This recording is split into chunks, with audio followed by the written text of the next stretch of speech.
నమస్తే. ఇన్నాళ్ళు నన్ను సపోర్ట్ చేస్తూ, ఎంకరేజ్ చేస్తూ మీ ప్రేమని నాకు అందిస్తున్న ప్రతి ఒక్కరికి కృతజ్ఞతలు.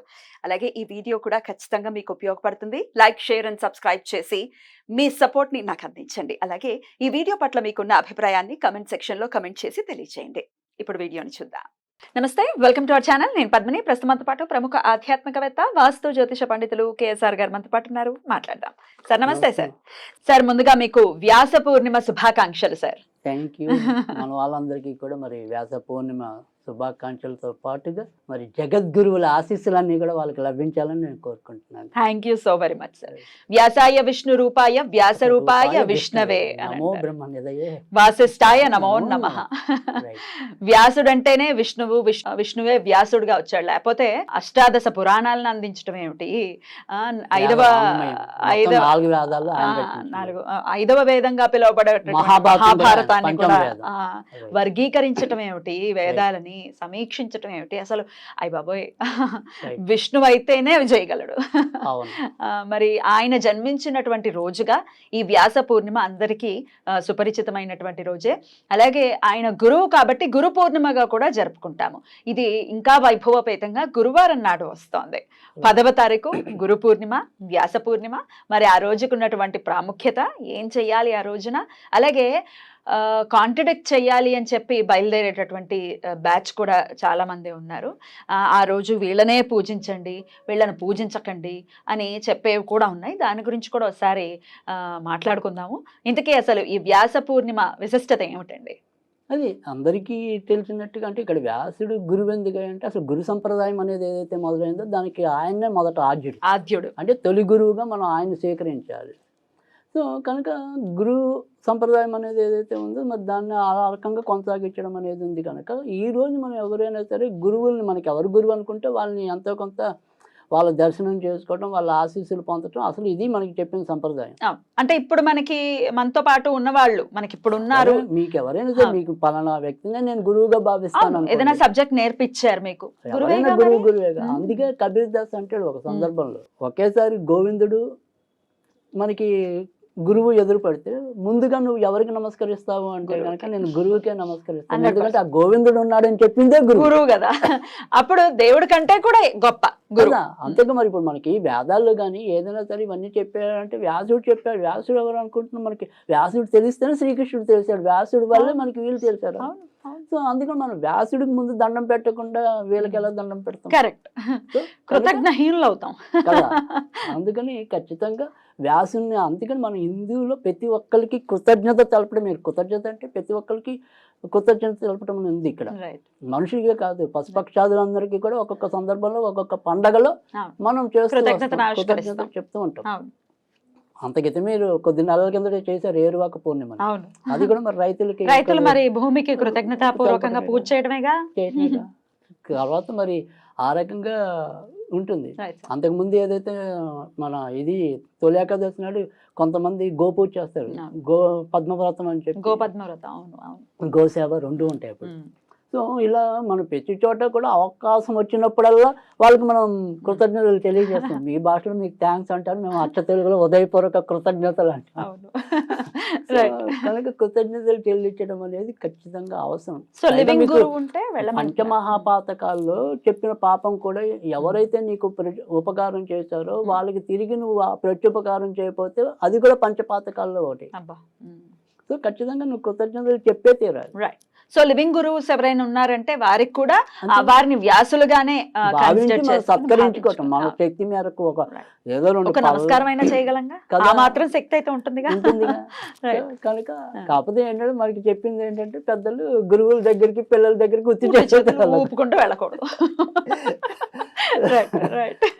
కనుక కనీసం ఒక 2 యాపిల్ పళ్ళు తీసుకెళ్ళగలం, అంత మాత్రం స్థామత మనకి ఇస్తాడు కదా జనరల్ గా దేవుడు.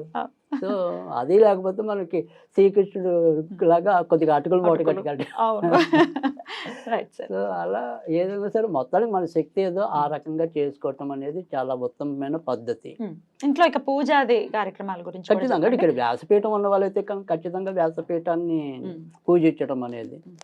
సో అది లేకపోయినప్పటికీ కూడా ఈ రోజు అయితే కనుక మనం ఏదైనా సరే దత్తాత్రేయుడు ఈ గురు పరంపరకి సంబంధించిన లేదా డైరెక్ట్గా మనం ఇలా వ్యాసముడిని వ్యాసుడిని కూడా పూజించుకోవచ్చు. సో వ్యాసుడిని పూజించడానికి కూడా వ్యాస అష్టోత్తరం మీకు ఈజీగా దొరుకుతుంది అన్నింటిలో కూడా. సో ఆ రకంగా కూడా అంటే లేదా శ్రీకృష్ణుని పూజించమని కూడా స్పష్టంగా ఉంది. జగద్గురు ఆయనేగా. అంటే అది కాక ద్వాపరయుగంలో శ్రీకృష్ణుడు వ్యాసుడి రూపంలోనే జన్మించాడు అనేది కూడా. సో అంటే ప్రతి యుగంలో కూడా ద్వాపర యుగంలో సాధారణంగా వ్యాసుడే విష్ణువు అని చెప్పి సో మనకి పురాణాలు చెప్తున్నాయి. సో కనుక ఖచ్చితంగా శ్రీకృష్ణుని పూజించడం మీకు. అందుకే కృష్ణద్వైపాయనుడు అని కూడా ఈయనకి ఇంకో పేరు అష్టోత్తరంలో వస్తుంది. కృష్ణద్వైపాయనుడు అంటే యమునా నదికి దానికి మన హిమాలయాలకి మధ్యలో అక్కడ సంగమం ప్లేస్లో ఈయన ఆవిర్భవించాడు అని చెప్పి. తర్వాత నల్లగా ఉంటాడండి, వ్యాసుడు నల్లగా ఉంటాడు. సో అందుకని కృష్ణద్వైపాయనుడు అని కూడా పేరు. మళ్ళీ బాధానారాయణుడు అని కూడా ఉంది, బద్రీ అని చెప్పి. అలా రకరకాల పేర్లు ఉన్నాయి ఆయనకి వ్యాసుడికి అయితే కనుక.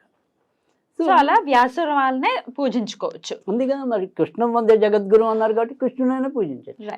అయితే ఇక్కడ ఇందాక అన్నట్టుగా కాంట్రడిక్టరీ పాయింట్ ఏంటి అంటే సాయిని పూజించొద్దు, మిగతా వాళ్ళని పూజించేయండి, కానీ సాయి అసలు గురు పరంపరకి సంబంధించినది కాదు ఆయనది అని అంటుంటారు. What is your point, note on this? అంటే ఇక్కడ వాళ్ళు చాలామందికి అర్థం కానిది ఏంటి అంటే కనుక ఇప్పుడు సాయిని పూజించొద్దా లేదా ఇంకోని పూజించా అంటే సాయి అంటే వాళ్ళు పూజించొద్దన్న వాళ్ళు కసాయి.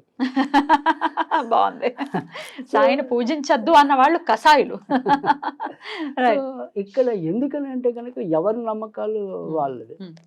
సో ఆ నమ్మకం ఇప్పుడు దేనికి ఒక వీళ్ళు అనేది ఏంటంటే ఎవరికి పుట్టారో తెలియదు, ఎవరికి పెరిగారో తెలియదు, ఒక శాబు పెంచాడు, వీళ్ళు పెంచారు, వాళ్ళు పెంచారు, ఏదో వాళ్ళ కోతలు వాళ్ళు కూస్తున్నారు అనుకోండి. కొన్ని మళ్ళీ మనం ప్రశ్నలు అడిగితే దానికి సమాధానాలు ఉండవు. నిత్య అగ్నిహోత్రం ఎవరు జయిస్తారు? నిత్యం విష్ణు సహస్రనామం చదవమని ప్రబోధించింది ఎవరు? గీత చదవమన్నది ఎవరు? ఆయనకి చెవులు కుట్టిన దాఖలాలు ఉన్నాయి. ఇవన్నీ ఎవరు చెప్తున్నారంటే దానికి ఏం ఆన్సర్లు ఉండవు కదా. సో అలా చాలా మనకి జవాబు లేనివి బోలని ఉన్నాయి మన దాంట్లో.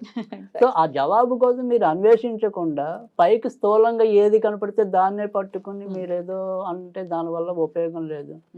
సో దానివల్ల మనకు ఏం జరుగుతుంది, వాళ్ళకు ఉపయోగం లేకపోవడం ఒక పాయింట్ సార్. ఇంకా జనాల మైండ్ అన్ని పొల్యూట్ చేసేస్తున్నారు, అది కదా ప్రాబ్లం ఇక్కడ.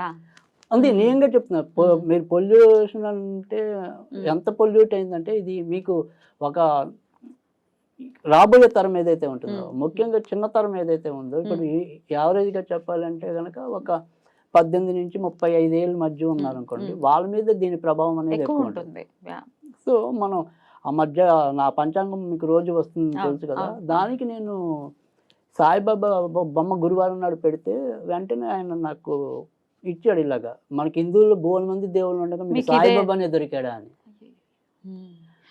ఉచిత సలహాలు ఇచ్చేవాళ్ళు ఉన్నారు, అడిగేవాళ్ళు ఉన్నారు. నన్ను అడుగుతారు ఫోటోలు ఏమన్నా నా దేవుడు ఫోటోలు పెడుతుంటే మీరు అది తీసేయండి, విచిత్రమైన అసలు మనం ఎందుకు ఇంత ఇలా అయిపోతున్నాం, ఇంత కుత్సితంగా ఎందుకు అయిపోతున్నాం అంటే ఒక పెద్ద గ్రూపులో నేను ఉండేవాడిని. ఈ పంచాంగంలో ఎప్పుడో రంజాన్కి చాలా ఏళ్ళ కింద, ఒక 4-5 ఏళ్ళ కింద రంజాన్ కిందకి నేను ఏమంటే మసీదు లాంటిది స్టిక్కర్ ఒకటి పెట్టాను, వాళ్ళ ఎంబ్లం ఏదైతే ఉంటుందో లోగో లాంటిది. దెబ్బకి నన్ను దాంట్లో నుంచి రిమూవ్ చేశారు. వాళ్ళ దాంట్లో మన బొమ్మలు ఎప్పుడైనా మీరు చూసారా, మన దాంట్లో వాళ్ళ బొమ్మ ఎందుకు పెట్టారు అని. అంటే మనం ఎందుకు అంత విషతుల్యం అవుతున్నాము అనేది నాకు అర్థం అవట్లేదు. హేట్ ని పెంచుకోవద్దు అంటున్నారు. కరెక్ట్. ఇప్పుడు నా మతం నాకు గొప్పదో నేను కాదు, నాకు తెలుసు నా మతం ఎంత గొప్పదో నాకు తెలుసు. అంత మాత్రం నన్ను ఇప్పుడు నన్ను అవతల వాళ్ళు పాటు చేయనంత వరకు, అవతల వాళ్ళు నన్ను ప్రలోభపట్టినంత వరకు నాకెందుకు వాళ్ళ మీద ద్వేషం ఉండాలి? నాకు నన్నేం బలవంతంగా వాళ్ళు ఏం లాగలేదు. సో నేను ఇప్పుడు నాకు మంచి మంచి ఫ్రెండ్స్ ఉన్నారు, ఇటు ఈ ముస్లిమ్స్లోనే ఉన్నారు, క్రిస్టియన్స్లోనే ఉన్నారు. ఇప్పుడు వాళ్ళని నేను వదిలేయాలా లేదా సందు చూసి కొట్టేసి హేట్ అనేది పెరుగుతోంది చాలా. అది వద్దంటున్నా నేను, అది మంచిది కాదు, సమాజానికి మంచిది కాదు. సో సాయి మీకు ఇప్పుడు ఇదే కొన్నేళ్ల కిందట ఆయన వల్ల అనేక మంది మాకు ఉద్యోగాలు వచ్చాయని భావించిన వాళ్ళు ఉన్నారు. నాకు ఏమంటారు బదిలీలు కాకపోతే సాయిబాబాకి ఇన్ని వారాలు మొక్కుకుని బదిలీలు తెచ్చుకున్న వాళ్ళు ఉన్నారు. సంతానం లేదనుకున్న వాళ్ళు సంతానం పుట్టారు. మరి అప్పుడు దేవుడు అయ్యాడు కదా. సో దేవుడు అంటే రూపం నువ్వు చూసావా? చూడలేదు కదా. ఇప్పుడు రాముడు ఎలా ఉంటాడు, రాముడికి మీసాలు లేవని బొమ్మలు ఎట్టావు అంటే మనం దేవుళ్ళందరికీ, హిందూ దేవుళ్ళందరికీ కూడా మీసాలు ఉండవు. అవును కదా, మీసాలు ఉన్నాయో లేవో వాళ్ళకేం తెలుసు. అదే కదా. సో అది కనుక మనం ఒక ఊహ, రాముడు అంటే ఆజానుభావుడు నల్లగా ఉన్నారు అని చెప్పారు కాబట్టి దాన్ని మనం వర్ణించుకున్నాం, ఆ రకంగా చిత్రాలు అనేది పెట్టుకున్నాం. సో రేపు ఎప్పుడో నాకు బుద్ధి పుట్టి నేను రాముడికి మీసం పెట్టాను, రాముడికి అన్యాయం చేసినట్టు ఎలా అవుతుంది? సో మీసం జోడించానేమో కానీ గుణం అయితే ఆయన ఉన్నదే చెప్పాను కదా.